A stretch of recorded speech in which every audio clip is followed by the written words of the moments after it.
Otak saya tuh lebih mungkin stres gara-gara kebanyakan ide daripada kekurangan ide gitu. Jadi saya merasa beliau itu adalah termasuk orang yang berpikirnya kurang jauh.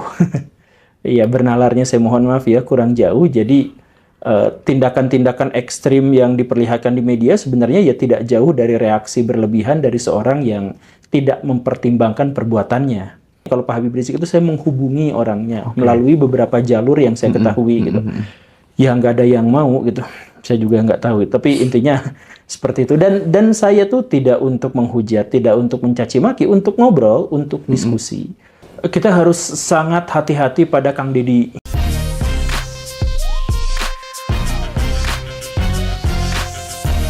Menarik tadi ketika Guru Gembul bercerita bahwa memberikan kritik terhadap tindakan-tindakan yang dilakukan oleh kelompok Pahlawi dan lain sebagainya, itu kan justru menjadi pioner menurut saya gitu. Bahkan sekarang ratusan bahkan mungkin ribuan ya konten-konten reaction yang ikut ngajar Pahlawi itu kan.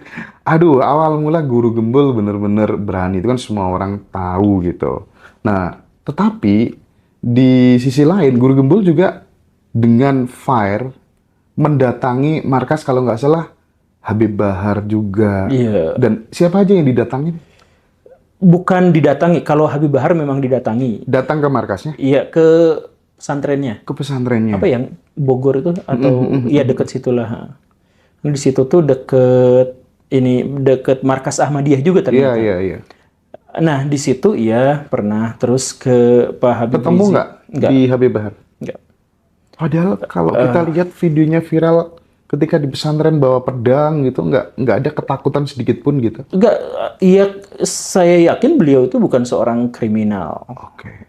Jadi tindakan-tindakan yang beliau tampilkan itu nggak jauh dari impulsif gitu. Jadi saya merasa beliau itu adalah termasuk orang yang berpikirnya kurang jauh. Iya, bernalarnya saya mohon maaf ya, kurang jauh. Jadi tindakan-tindakan ekstrim yang diperlihatkan di media sebenarnya ya tidak jauh dari reaksi berlebihan dari seorang yang tidak mempertimbangkan perbuatannya.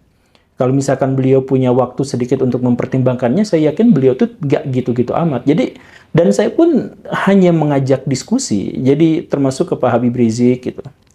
Ada beberapa saya tuh bukan mendatangi orangnya. Kalau Pak Habib Rizik itu saya menghubungi orangnya melalui beberapa jalur yang saya ketahui gitu. Ya nggak ada yang mau gitu.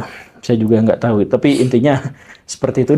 Dan saya tuh tidak untuk menghujat, tidak untuk mencaci maki, untuk ngobrol, untuk diskusi. Sama seperti saya ngobrol dengan orang lain, saya tuh ya ajak aja diskusi gitu. Dengan orang yang setuju, dengan orang yang tidak setuju, ya saya juga ajak diskusi. Kayak kemarin gitu dengan Pak Mardigu gitu. Ya saya tuh udah bilang ke Pak Mardigu dan beliau juga sudah tahu bahwa saya tuh nggak menganggap bahwa gagasan MMT-nya itu masuk akal gitu. Ya tapi kan beliau tetap aja kawan saya, kemudian pendukung saya, kemudian bahkan juga merelakan namanya untuk dicantumkan dalam yayasan yang saya bangun gitu. Kontribusinya luar biasa. Tapi soal ide ya bahwa kalau misalkan berdagang, misalkan pinjamkan ke teman apa segala rupa yang bikin MMT kecil-kecilan yang seperti itu, ya saya bilang ya enggak gitu. Ya nggak apa-apa kan, berbeda pendapat itu nggak apa-apa. Saya beda pendapat dengan banyak orang, tapi kan ya kita bisa bekerja sama dalam banyak hal. Kalau misalkan kita fokusnya pada perbedaan pendapat, siapa di antara manusia di seluruh dunia ini yang 100% pendapatnya sama dengan kita kan? Ya kecuali orang-orang yang kelewat sakit gitu. Jadi ya nggak apa-apa, aman, damai, tentram dengan orang-orang yang berseberangan. Cuman kadang-kadang bahwa sikap mereka mengecewakan dan memang harus dikritik, ya kritik aja, sampaikan, ya nggak apa-apa juga kan. Ya gitu. Jadi misalkan kemarin yang terbaru gitu. Saya kan berteman juga dengan Pak Deddy dan saya komplain langsung ke Pak Deddy, Pak ini ngomong tuh yang bener dong gitu. Bapak sebagai Deddy Corbuzier ya, Deddy Corbuzier yang terus kemudian dikritik sama Guru Gembul, banyak pihak yang menyebut Anda Deddy Corbuzier itu kan? Iya. Iya kan, ya saya plesetkan nama podcastnya juga jadi Closet Hidor. Iya, karena nggak dipisah gitu ya. Iya, tapi kan beliau juga akhirnya ketawa gitu. Menerima kan? Menerima itu. Nah, jadi ya nggak apa-apa. Makanya saya juga ngobrol sama, misalkan ya, saya dengan wakil menteri, dengan menterinya ya ngobrol ya nggak apa-apa. Dan orang-orang juga di lingkaran sana juga nggak apa-apa ngobrol begitu tuh. Wah, habis ya? Enggak, lanjut. Oh, enggak. Ya, jadi mari kita diskusi, dan diskusi ini tidak menakutkan orang-orang. Jadi jangan berpandangan seperti kita itu hidup di zaman Orde Baru. Bahkan yang hidup di zaman Orde Baru pun tokoh-tokoh besarnya siapa? Gus Dur, Amin. Iwan Itu Fals, tuh. Iya, Gus Dur. Amin Cak Nun ya. Cak Nun. Cak Nun.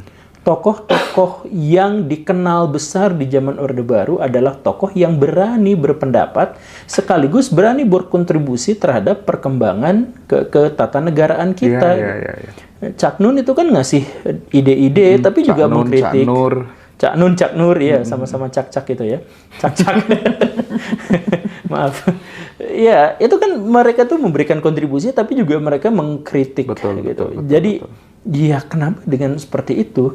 Biasa aja. Itu bukan, ketika saya berani melakukan itu bukan pertunjukan nyali, bukan pertunjukan keberanian.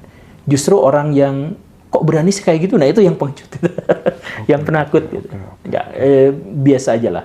Kita memaknai hidup adalah dengan harapan kita bisa bereksistensi gitu, bisa memberikan kontribusi positif kepada masyarakat. Nah, Pak Guru ini kan ketika bikin konten-konten itu kan kita lihat seolah-olah ide itu tumpah-tumpah gitu, bahkan kewalahan untuk melakukan eksekusi terhadap ide-ide itu yang akan dibahas gitu kan.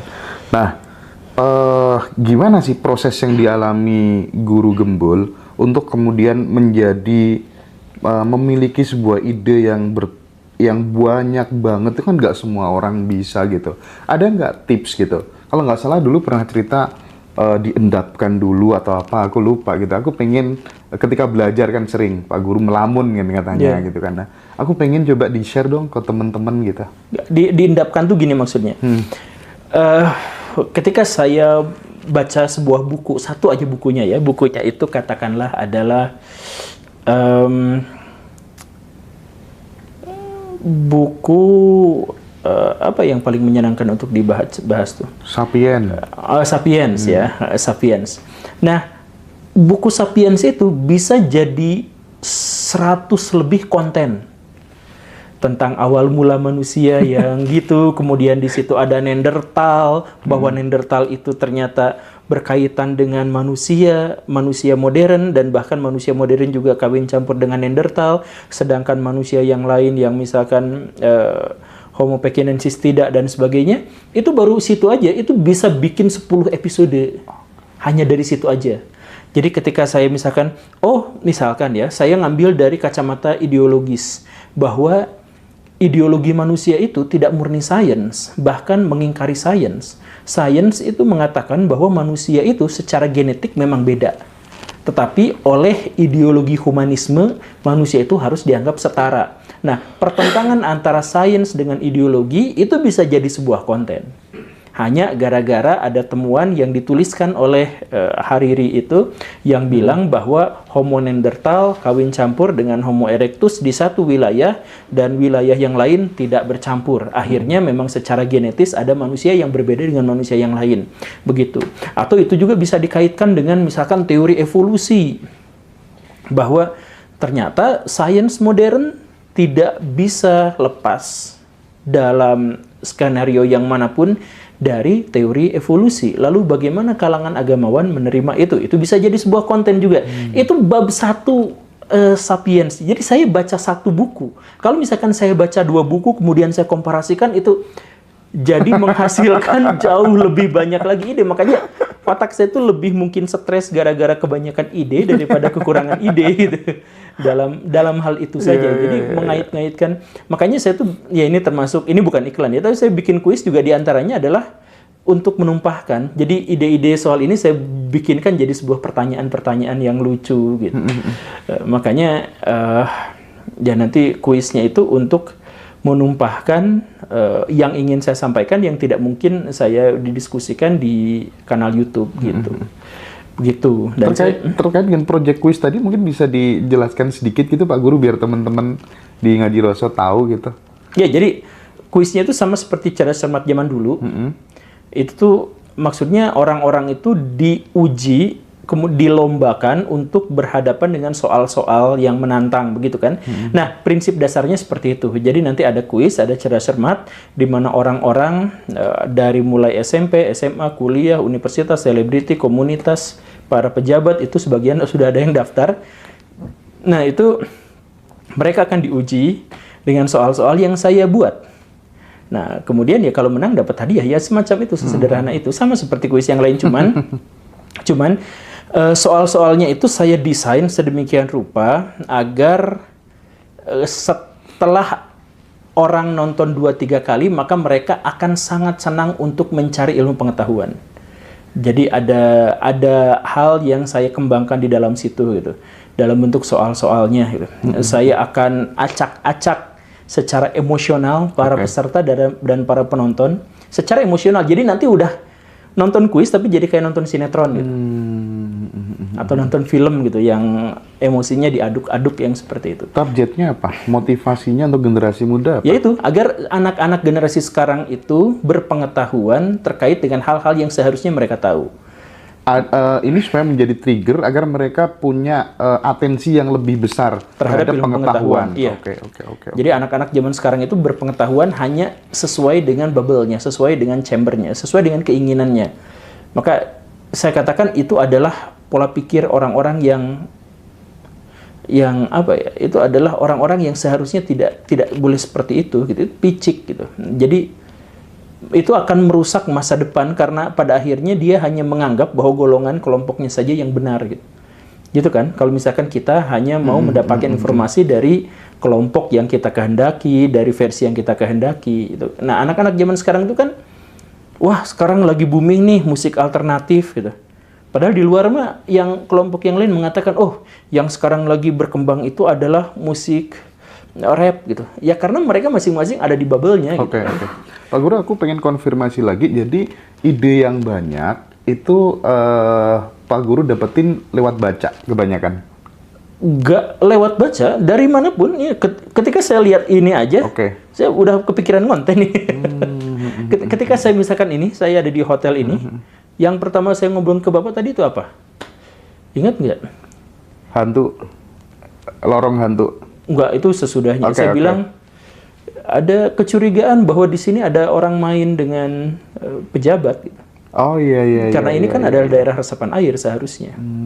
Bangunan sebesar ini, semegah ini, bener juga, ada di puncak. Iya. Ini coba kita lihat mapnya, itu langsung kepikiran kan di situ kan. Di situ lihat ikan, di situ lihat apa, lihat. Nah, Bapak yang gondrong itu, saya juga kepikiran tuh. Apa tuh? Itu kenapa ada salib-salibnya sedikit di situ? Saya tuh mulai berpikir, wah ini mempertunjukkan agamanya. Oh bukan, itu adalah mahkota. Gitu.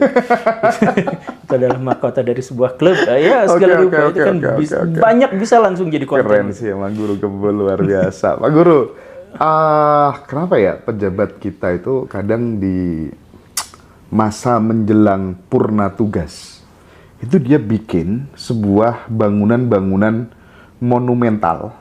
Sebut aja misalnya kayak IKN yang dipaksakan. Belum lagi kalau di Jawa Barat Masjid Al-Jabar yang kontroversial karena terindikasi korupsi dan lain sebagainya. Bahkan membebani Kang Deddy kan akhirnya dari Pak RK. Perspektif Guru Gembul gimana tentang hal ini?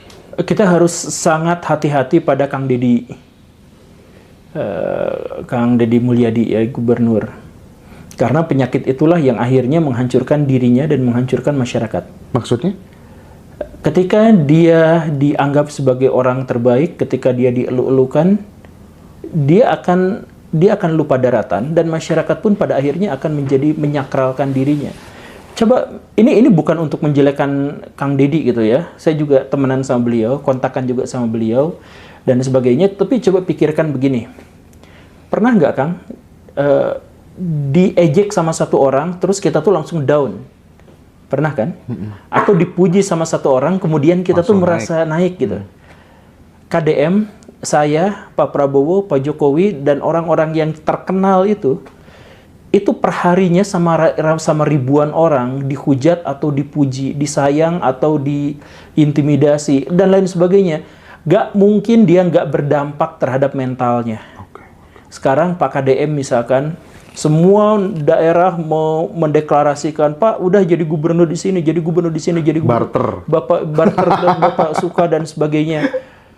Seandainya pun Pak Deddy itu adalah orang yang sangat baik, mungkin dengan terus-terusan dihajar oleh pujian yang sangat luar biasa, dia lupa daratan. Dan akhirnya menganggap bahwa nyaman banget jadi seperti ini, saya nggak mau lepas dari ini. Bisa aja kan seperti itu.